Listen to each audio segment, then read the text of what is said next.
예, 오늘 여러분들과 하나님의 열심이라는 제목으로 말씀을 나누려고 합니다. 사실 근데 여기 계신 분들 중에 이 메시지 동일한 내용은 아니었지만 제가 계속 요 근래에 좀 전하고 싶은 메시지가 있어서 계속 하나님의 열심에 대해서 이 성경의 인물들을 통해서 나누고 있는데 오늘은 바울과 그리고 또 다른 성경의 인물들을 통해서 하나님의 열심에 대해서 여러분들과 나눠보겠습니다. 아까 봉독했던 말씀을 제가 한번 다시 제가 봉독해 보도록 하겠습니다. 고린도후서 11장 2절 말씀. 내가 하나님의 열심으로 너희를 위하여 열심을 내노니 내가 너희를 정결한 처녀로 한 남편인 그리스도께 드리려고 중매함이로다. 아멘. 바울은 여러분들 바울에 대해서 어떤 이미지를 혹시 그리시나요? 저는 사실 그렇게 크게 이미지는 없어서 보통 이제 성화를 통해서 바울의 이미지를 보면 뭔가 좀 좀 약간 그 병을 달고 다니는 사람 같은데 뭔가 굉장히 좀 학구적이고 뭔가 지적으로 뭔가 메시지를 전하고 자기의 논리가 분명한 그런 인물로 이제 그림 속에서는 좀 묘사되는 것으로 알고 있습니다. 그래서 오늘 사실 이 11장 말씀 전 말씀을 보면 바울이 자기가 12사도가 아닌 또 다른 사도로서 이제 자신도 이제 사도라고 하나님을 만났다고 이제 자신의 사도직에 대해서 변호하는 내용이 나오면서 그리고 이제 11장 말씀으로 넘어가서 내가 그렇게 열심히 하나님의 말씀을 하나님의 사도로서 내 말씀을 전하는 이유는 라고 하면서 오늘 11장 2절을 이야기합니다. 바로 하나님의 열심입니다. 이 하나님의 열심이라는 것은 아주 쉽게 얘기하면 좀 더 사실 이 단어보다는 하나님의 사랑으로 하면 더 훨씬 와닿으실 겁니다. 성경의 곳곳에는 하나님의 그 사랑이 담겨져 있습니다. 이 성경이란 것이 구약과 신약이라고 쓰여 있는데 제가 이제 학생들이랑 좀 영어를 보자 이런 이제 얘기를 해서 그리고 또 이제 성경을 볼 때 영어로도 보면 다른 언어로 보면 조금 이해가 안 가던 부분이 구조가 달라져서 좀 더 이해되는 부분이 있고 그래서 이제 영어 한영 성경을 지금 같이 보고 있습니다, 학생들이랑. 근데 이 한영 성경에 구약과 신약을 뭐라고 써놨냐면 올드 테스트먼트 그리고 뉴 테스트먼트라고 되어 있는데 그냥 쉽게 얘기하면 옛날 약속 그리고 새로운 약속 이런 얘기입니다. 결국 하나님께서 우리에게 약속하신 바를 적어놓은 책입니다. 자, 그렇다면 이 성경이 어떤 내용이 담겨있냐? 쪽집게처럼 오늘 좀 말씀을 드리려고 좀 몇 군데를 접어왔는데 누가 이 성경 내용이 뭐야? 라고 이게 혹시 궁금해하시는 분이 있으면 하나님께서 주신 기회라고 생각하시고 나팔을 부셔야 됩니다. 나팔을 분다는 게 전도해야 된다는 얘기입니다. 요한복음 20장 죄송합니다. 요한복음 20장 30절에서 31절 말씀을 보면 이 책을 기록한 목적이라고 친절하게 요새는 성경책이 좋아서 타이틀을 달아줘서 소제목을 달아놨습니다. 한번 봉독해 보겠습니다. 예수께서 제자들 앞에서 이 책에 기록되지 아니한 다른 표적도 많이 행하셨으나 오직 이것을 기록함은 너희로 예수께서 하나님의 아들 그리스도이심을 믿게 하려 하며 또 너희로 믿고 그 이름을 힘입어 생명을 얻게 하려 함이라. 네. 성경을 기록하신 목적은 먼저 예수님이 하나님의 아들, 바로 우리의 구원자 되시는 그리스도임을 믿게 하려 함이고, 오늘 1, 2, 3부에 최 목사님이 오셔서 메시지를 전한 것도 바로 그 내용이 있었는데 바로 우리를 믿게 하려 함이고, 사실 믿는 것으로 그치는 것이 아니라, 그리고 그 다음에 동일한 조건을 나타낼 때 또는 이라는 단어를 쓰는데 동등하게, 그래서 너희들이 믿고 그 이름을 통해서 힘입어 생명을 얻게 하려 함이니라. 여러분들이 예수 그리스도를 구주로 믿고 그 믿는 것을 통해서 여러분들에게 생명을 허락하기 위해서 하나님께서 이 책을 주셨습니다.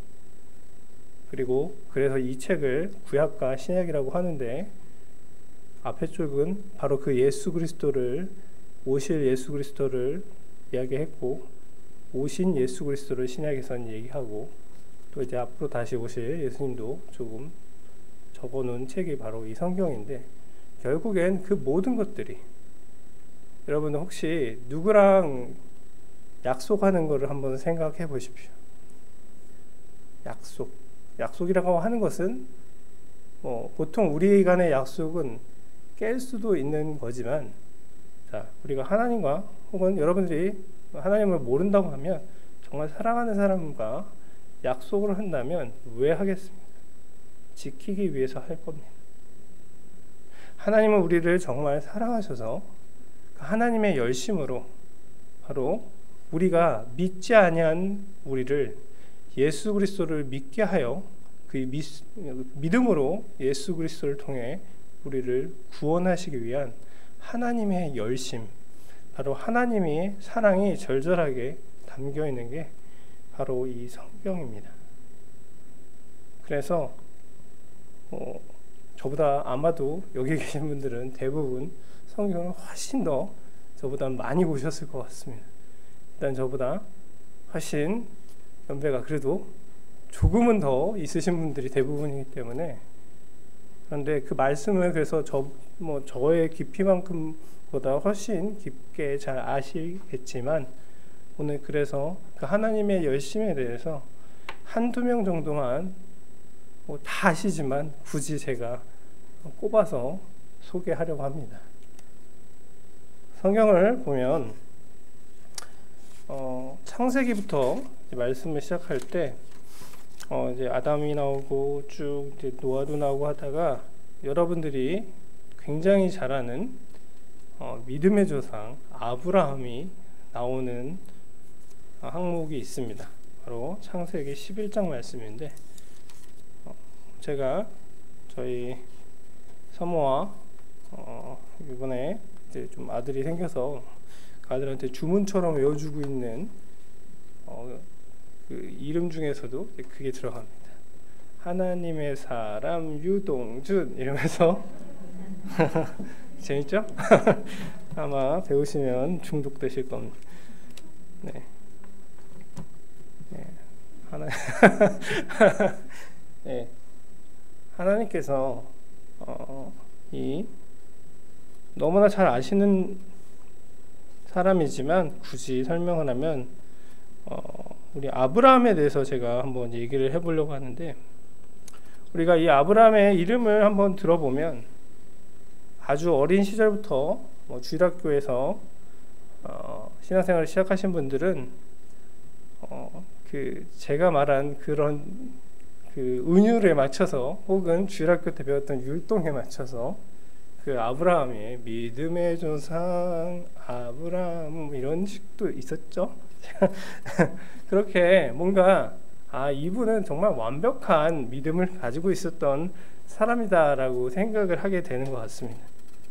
그래서 이 아브라함이 단 한 번도 실수 없이 믿음의 조상으로 살았을 거라는 선입견을 가질 수 있는데, 근데 사실 이 아브라함의 정체는 의외로 이방 종교를 숭배하는 사람일 수도 있었다라고 보여집니다. 왜냐하면 성경을 창세기 11장 말씀을 보면 바로 아브라함의 아버지인 데라의 족보가 나옵니다.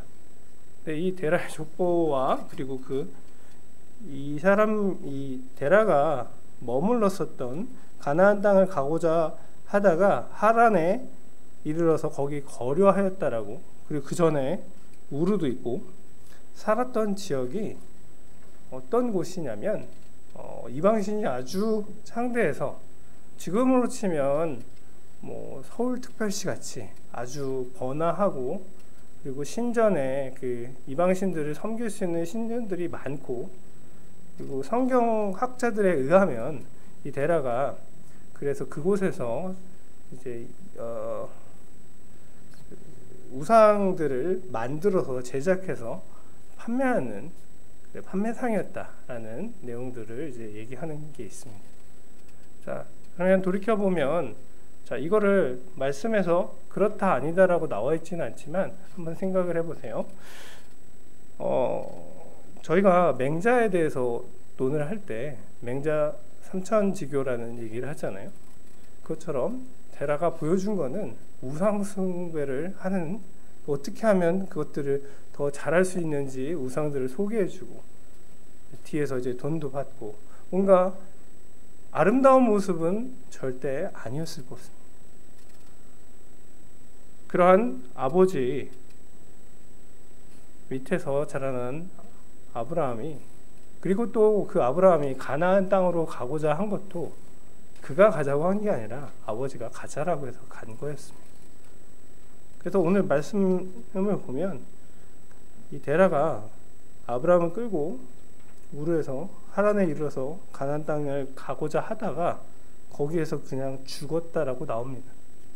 사실 그리고 그 사이에 어떤 내용이 없고 12장 말씀이 시작됩니다. 어떻게 시작되냐면 그냥 12장 1절에 뜬금없이 여호와께서 아브라함에게 이르시되 너는 너의 고향과 친척과 아버지의 집을 떠나 내가 내게 보여줄 땅으로 가라. 한번 생각을 해보십시오. 전혀 내가 알지 못하는 사람이 제가 건대입구에 갔는데 어떤 사람이 넌 갑자기 부산에 가야 돼 라고 얘기를 하면 네 하고 따라가겠습니다. 제가 좀 너무 이상하게 생각하는 건가요? 자, 저희 상식으로는 사실 이해가 안 갑니다. 그리고 그 전에 사전에 있었던 그 데라의 그 자손인 아브라함의 그 여러 내용들을 좀 더 심기 있게 봐도 이해가 가지 않는 상황입니다. 바로 아브라함을 가게 만든 것은 아브라함의 뜻으로 간 것이 아닙니다. 데라가 가자라고 해서 아브라함이 갔듯이 하나님께서 아브라함을 가게 만드시고 가라고 하셔서 가게 된 것입니다. 어떻게 보면 너무 말장난 같지만 바로 그게 하나님의 열심입니다. 아브라함이 어떤 노력을 해서 내가 저곳에서 저 여호와라는 신이 있다더라, 그 신이 아주 잘 맞춘다, 아주 능력이 있다 하고 해서 쫓아간 것이 아니라 하나님께서 아브라함에게 말씀하셔서 아브라함이 떠난 겁니다. 거기에는 결코 아브라함의 열심은 없었습니다. 하나님의 열심으로 그 많은 이방 숭배자들 중에서 아브라함을 선택하셔서 믿음의 조상으로 세워주신 겁니다. 바로 그게 하나님의 열심입니다.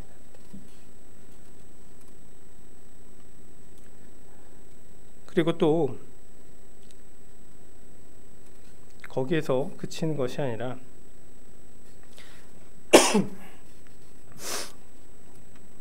또 다른 인물들을 하나 생각을 해보면 아주 유명한 인물 중에 그 출애굽을 한 사건에 모세라는 인물이 있습니다. 모세는 또 다르지 않을까라고 생각한다면 생각보다 굉장히 잘못 생각하고 계신 것 같습니다.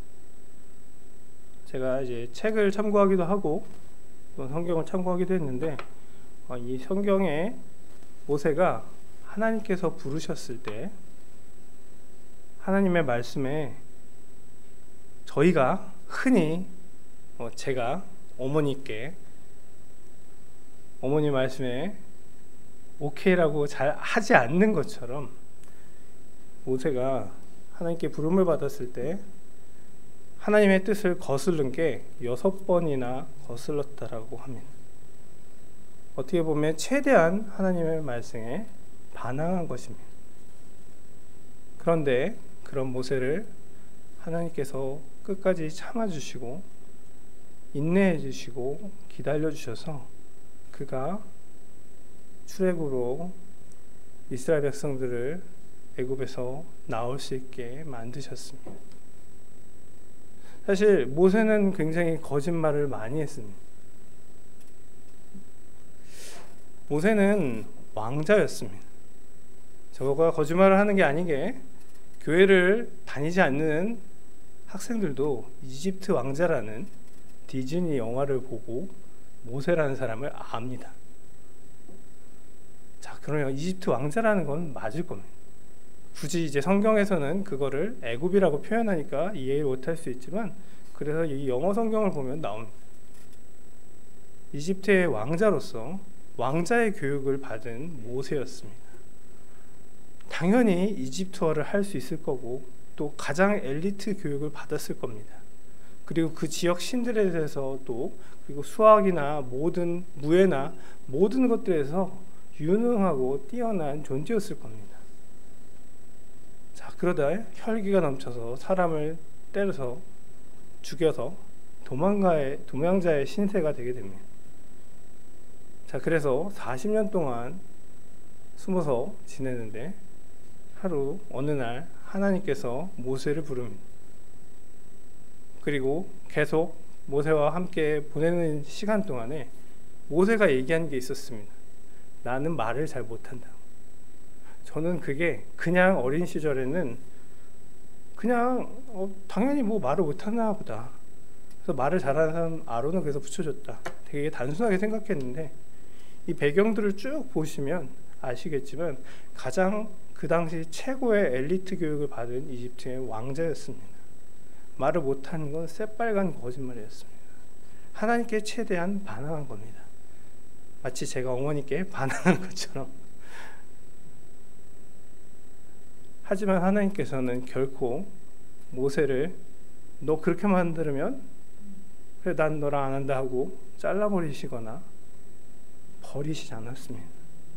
하나님의 열심으로 그를 연단하고 인내시키고, 물론 그 방법이 어느 누구에게는 굉장히 고통스러울 수 있겠지만 하나님께서는 떠나지 않고 그 40년 동안의 그 광야 생활에서도 지켜주시고 그가 못한다라고 거절할 때도 그에게 필요한 사람을 세워주는 방법을 통해서 어떻게든 하나님의 열심으로 모세를 세웠습니다. 그리고 그 모세를 통해 그 모세가 결국엔 연단되어 하나님께 쓰임받게 하나님의 열심으로 그 지도자를 세우셨습니다.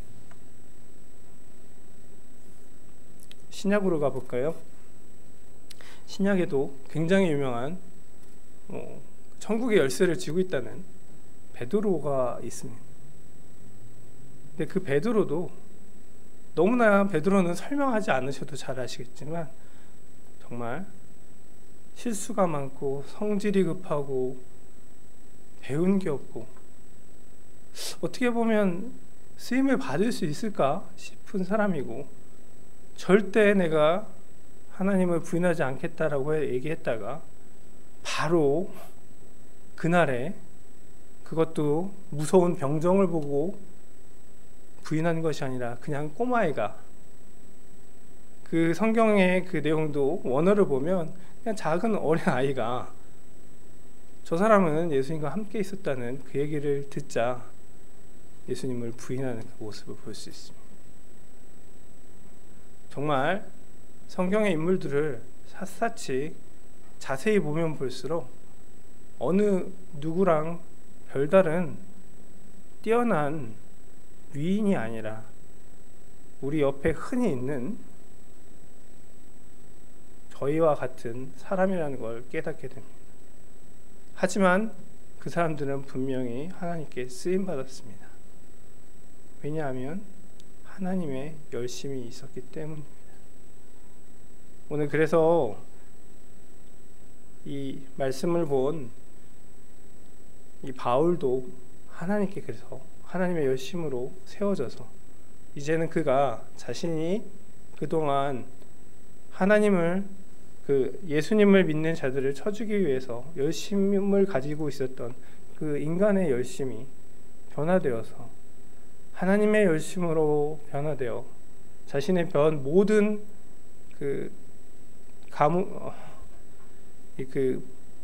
로마인으로서 혹은 명문가의 자녀로서 배웠었던 그 지식을 활용해 논리적으로 사람들에게 말씀을 전하고 그리고 또한 이방의 사람들에게 말씀을 전하는 사도로서 하나님께 부름받게 되었습니다. 하나님의 열심은 그리고 그것으로 끝난 것이 아니라 이제 우리에게도 와 있습니다. 우리가 절대 성전 건축은 할 수 없다라고 많이 외쳤었던 그런 시기도 있었고, 그리고 지금 당장 이때가 가장 좋은 때라고 외치는 때도 있었고, 그리고 저도 결혼 안 할 거라고 외치는 때가 있었고, 얘는 아닌 것 같아라고 하는 때도 있었고, 다들 별거 아닌 것 같지만 인생에 그런 굴곡들이 있을 겁니다. 그런데 하나님의 열심으로 다행히도 제 와이프의 마음을 붙잡아 주셔서 제가 이렇게 감사하게 이 자리에 서고 아버지가 될 수도 있게 허락하셨습니다.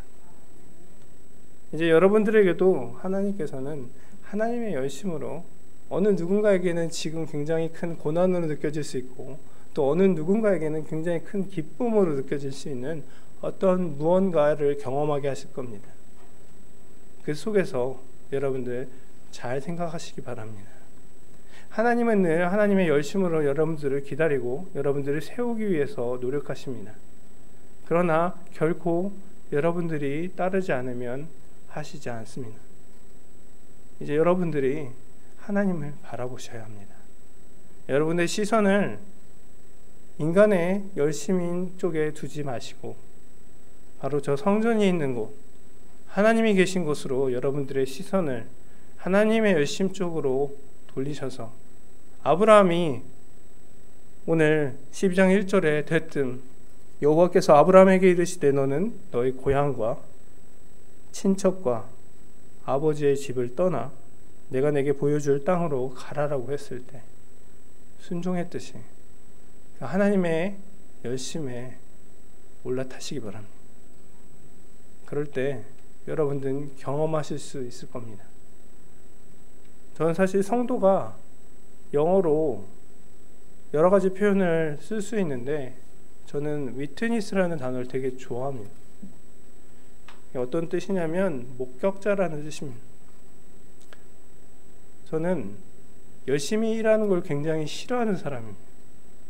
그리고 대충 한량처럼 지내면서 잘 먹고 잘 살기를 되게 바라는 사람 중에 한 명입니다. 그렇게 살고 싶습니다. 그렇기 때문에 하나님을 믿습니다. 하나님께서 하나님의 열심으로 이 세상을 만들어가는 것들을 저는 목격하면서 내 의지가 아니고 내 열심이 아닌 하나님께서 만드시는 그 세상을 바라보면서 나 같은 사람도 세상에 빛과 소금으로 쓰시고 아니 저 같은 사람 저런 사람도 하나님께서 쓰시는구나. 그리고 이렇게도 하나님께서 일하실 수 있구나라는 정말 긍정적인 마음이나 부정적인 마음 하나 없이 정말 냉정하게 현실을 직시했을 때 하나님이 일하시는 그 목격자의 역할, 그래서 정말 하나님께서 살아계시다는 것을 진정으로 점점 더 믿게 되고 점점 더 하나님께 의지하게 되는 그 삶, 그것이 바로 성도의 삶이라고 생각합니다. 여러분들에게도 그런 하나님의 열심이 여러분들의 모든 손가락 마디부터 이 세상에서 숨쉬는 모든 것들 가운데 충만하시고 그 하나님의 열심으로 여러분들이 그 안에 하나님을 목격하며 저 천국으로 가는 그날까지 이 땅에서 천국을 맛보며 천국이 임한 삶을 사는 성도 여러분 되시기를 진심으로 축복합니다. 기도하겠습니다. 아버지 하나님 감사합니다.